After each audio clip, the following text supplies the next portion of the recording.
Well, here we are again, discussing with Dr. Ed Wimberly his book, How They Make It Work.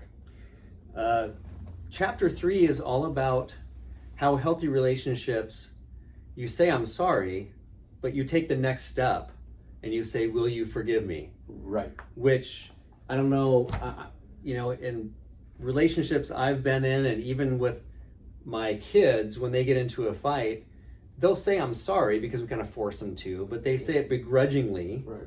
and then it just stops right there. Right.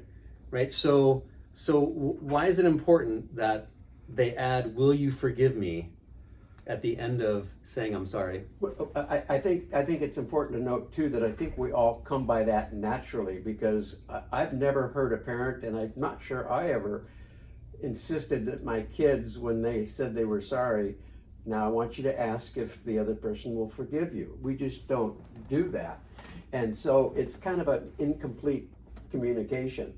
And I think it's important to do that in a relationship for a number of reasons. Number one, it lets the person who is asking forgiveness, lets them know where they stand with the other person. It lets them know whether or not they are forgiven, or whether they have to do something now to earn that forgiveness, which can be valid. But I think we resist asking that question because, frankly, we fear the answer. No, as a matter of fact, I won't forgive you. And yet sometimes we'll hear, well, of course I will, but this is what we need to work on. And so it, like I said, it completes the transaction and it leads to the next step, and that is reconciliation, which is different than forgiveness. Forgiveness opens the door to reconcile, but you've got to know where you stand with that other person before you can really even talk about where do we go from here. And it creates a ton of vulnerability. Sure when does. You say to somebody that you've hurt, will you forgive me? Because you've opened yourself up for the vulnerability of reconciliation, but also, like you said, the rejection, or the requirement that you do something in order for that reconciliation to take place. Yeah.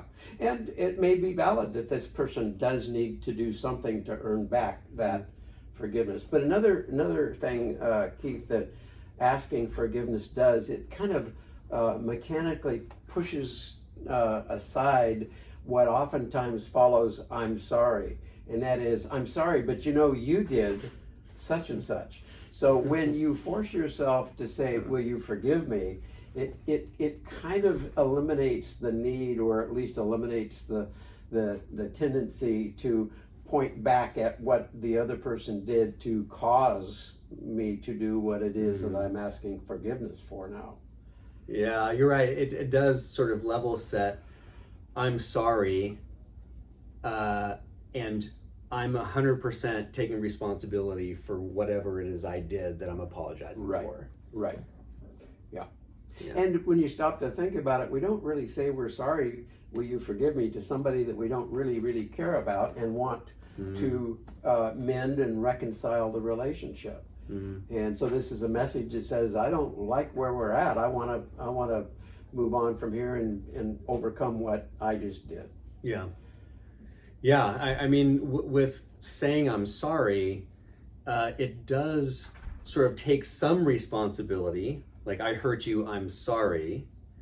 But the will you forgive me is taking it really the full next step in saying, I want to be reconnected to you. I want to be with you in some significant way. Right.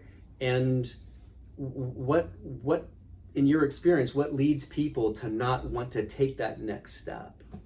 Well, I think the fear of what that next step will cost, or what it'll take, I think is a big one. And I think, again, not knowing whether the other person is in sync, is on board with what the next step is. They may still be hurting too much or angry too much. And so it may call on me, the one that made the mistake and that's asking forgiveness. It may take from me a patience waiting for the other person to come to the table.